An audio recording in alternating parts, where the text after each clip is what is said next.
Intro Matt. Have you ever been talking to a girl, but it seems a little too nice and friendly, and you end up in the friend zone? Well, my friend, it's time to step up your flirting game so that she sees you as a potential lover instead of just another nice guy, because flirting is one of the most important attraction skills.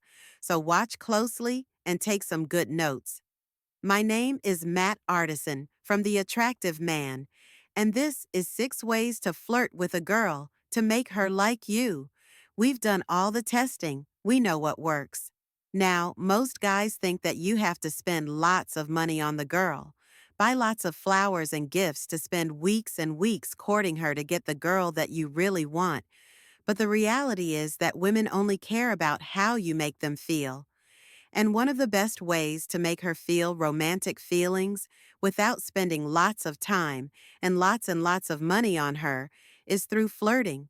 The dictionary defines flirting as behaving as though attracted to or trying to attract someone, but for amusement rather than with serious intentions.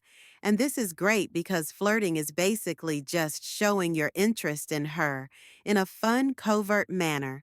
It's not telling her how much you like her and how much you're in love with her and telling him how beautiful she is and showering her with compliments that's too direct, and that will usually push her away and feel a little creepy instead.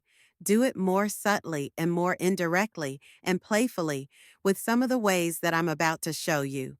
Now, without further ado, here's my countdown to my 6 favorite ways to flirt with a girl. Number 6 is teasing, which is poking fun of her. But with teasing positive intention, it's not meant to make her feel bad. It's not meant to be malicious. A lot of guys do this wrong because they see the woman as being higher status and more value than him. He sees himself down here, so he wants to make fun of her, tease her and neg her and make her feel bad and bring her down. Basically, show her, I'm cooler than you. You're down here, but neath me never do that. Hey, it doesn't work that well. A high-value woman who is secure in herself is gonna see right past that, and she's just gonna dismiss you. Move on to somebody else instead. Be an awesome guy. Be up here, be a 10, see yourself as a 10, and bring people up to your level.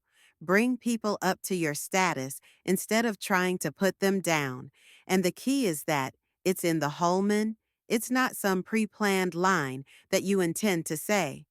It's just something she does. You make fun of her mannerisms, or maybe she's walking and she stumbles, and you don't tell her she's such a dork, and you can't take her anywhere, and you're embarrassed by her in that type of negative tonality.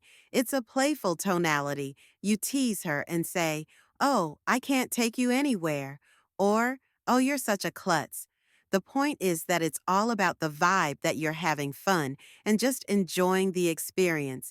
It's how you would treat your friends, right? Your close friends? You tease each other about certain things, which creates a sense of rapport when you do it to a woman that you meet for the first time, because we usually only tease people that we feel very comfortable with. So if you tease her in the right way, she will feel that rapport and feel closeness to you. It's like you're part of her inner circle, so it's more about the nonverbal than the actual specific words you say. For example, you can tease her about almost anything, just the way she says something. Maybe she says like a lot, and you accuse her of being a valley girl again. It shouldn't be like, "Oh, you're a valley girl. I could never date you."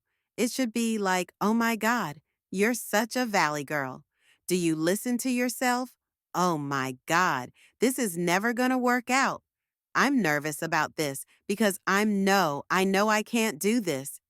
Oh, okay, you can. And here's a few other examples.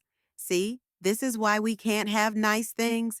Are you just trying to get in my pants? You're so bad. Versus, are you just trying to get in my pants? Number 5 is roll, roll, reversal, reversal, which is great because it flips the script. The traditional dating frame is courting the man, is chasing the woman. So instead, you just flip that around and accuse her of trying to get into your pants. and accuse her of trying to seduce you. You might say, "Stop seducing me with your eyes, young lady. I see what you're doing so bad." Or you might misinterpret something. Maybe she says she's gonna go home and go to bed, and you turn that into invitation.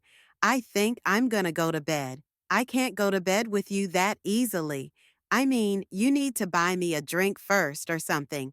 You can also accuse her for you escalating, so blame her for being the one that's causing you to make the moves on her.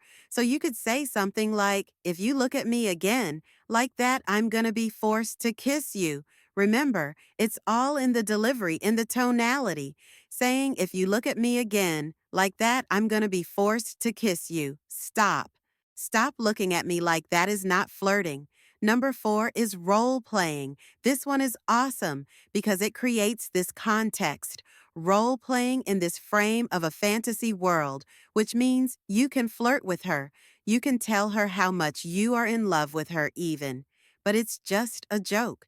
It's not real because it's a role play. For example, if you role play that you're getting married, or that you're role playing that you're boyfriend and girlfriend, or it's like one of those epic romances where you're so in love, then she could go to the bathroom and you could say, "Darling, don't leave me. You're going to be gone for so long. What am I going to do?"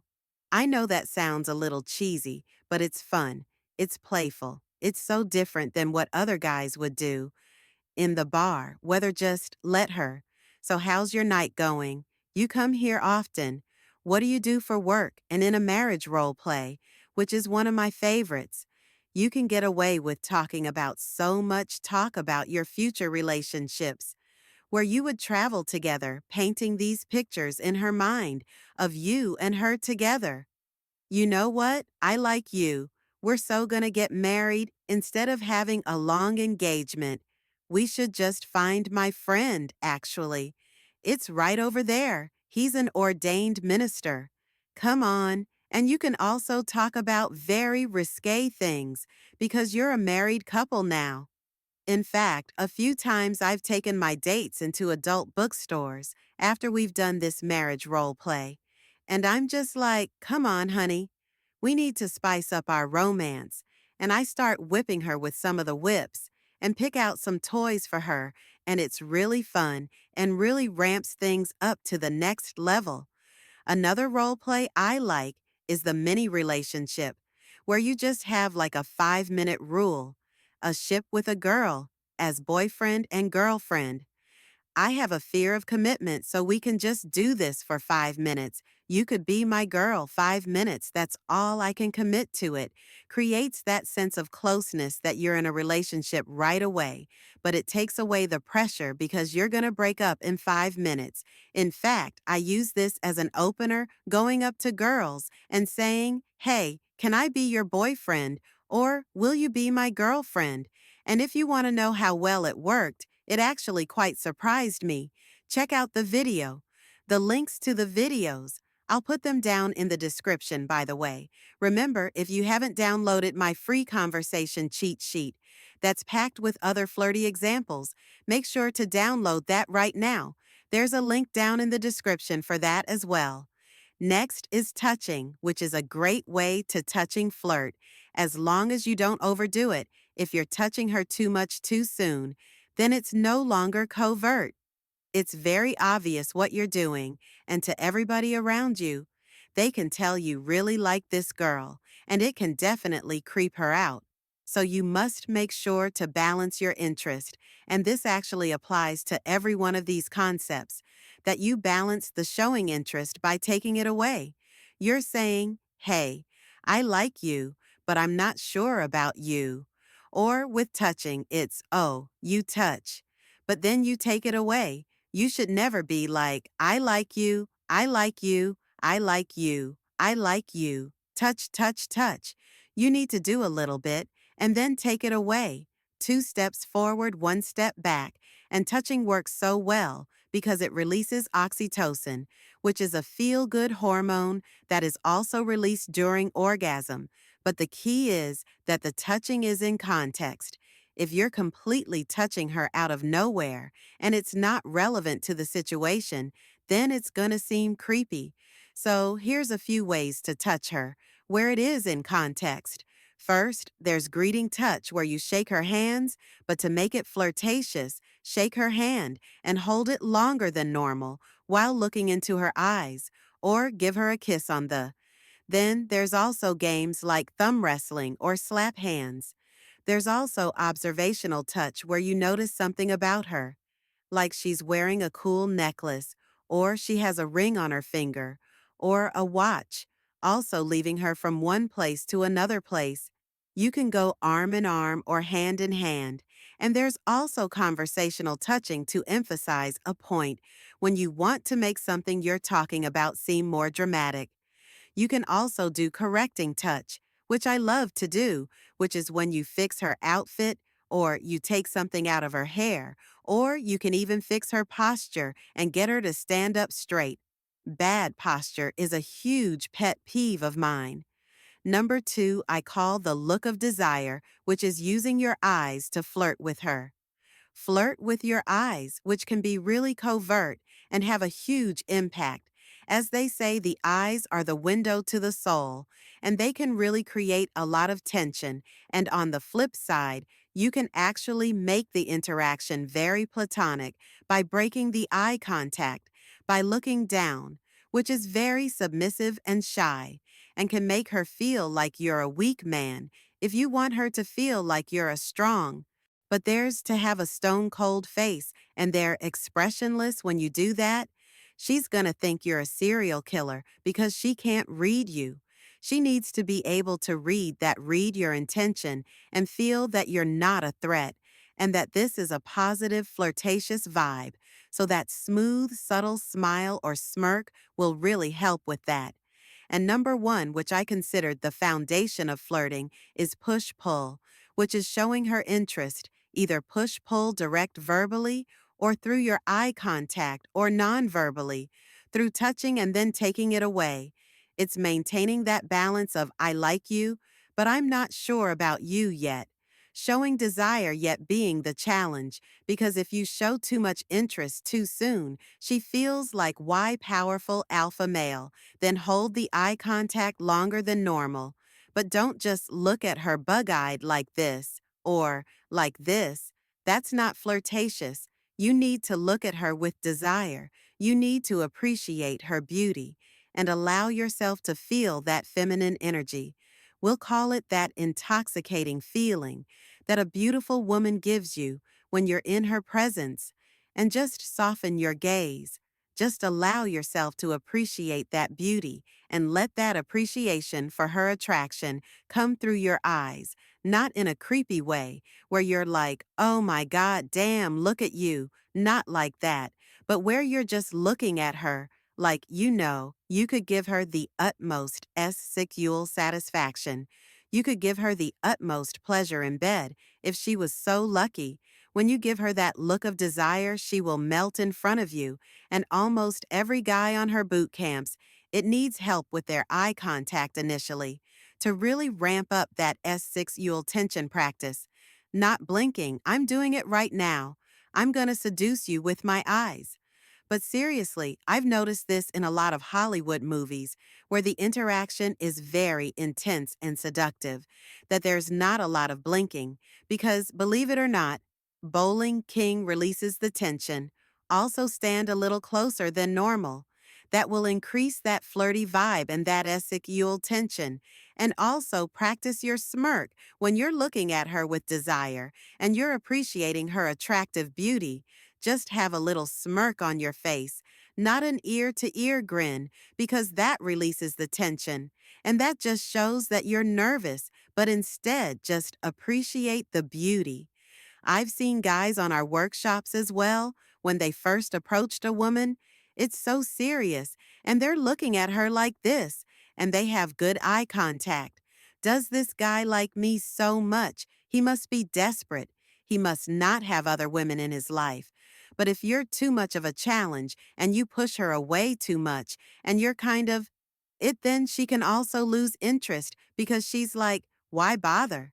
This guy doesn't even like me. The dance of dating is all about showing interest and then taking it away. Remember, 2 steps forward, 1 step back. For example, if it's a really girl, you could say, you're really cute, but I think you're just too short for me. And you can keep this push pull dynamic going throughout the interaction. Even when you're physically escalating, even when you're kissing her, you can pull away. Okay, that's all you get no more. It's like you're giving her a little taste, right? When you show interest, especially when you're kissing or touching, it feels good. But then when you take it away, she wants more if you keep going further, further, escalate, escalate, escalate, interest, interest. She's gonna pull back when you chase somebody. They run away, but if you pull back, she's gonna start chasing you. This works really well when you're escalating because every time you make a move on her, you're showing interest, so you can balance it out by taking a step back and putting a restriction on it. I call it restricted requests. For example, when you're getting her phone number, do you text, "Okay, you're not crazy, are you?" Or when you invite her back to your place, which can seem like a big step in the relationship, she knows what's gonna happen to balance that out. So it doesn't feel like such a big deal. You just put a restriction on it. Okay, we can go back to my place, but we have to be good. You have to keep your hands above my waist, of course. All right? Good, let's go. And then she's actually more likely to comply and say, "Okay, we can go back to your place because you put that restriction on it." So we got teasing, role, reversal, role play, touching the look of desire, and push pull next time you go out or next time you're on a date. Use some of these techniques, but remember, it's all about how you do it. Your delivery and how you feel internally is everything and is going to make it either a flirty, romantic, and sensual interaction versus platonic, weird, or creepy. And remember, for more flirty techniques, make sure to download my free conversation cheat sheet. There's a link down in the description and to the right of the screen that will give you word for word flirty examples to ramp things up to the next level and make her more attracted to you. Make sure to subscribe to this channel if you're not already subscribed. Hit that subscribe button and check out our bootcamp schedule because I'm flying all over the world teaching a select few guys. So if you think you qualify, then apply. Now check that out. My name is Matt Artisan from The Attractive Man, and I'll see you in the next video.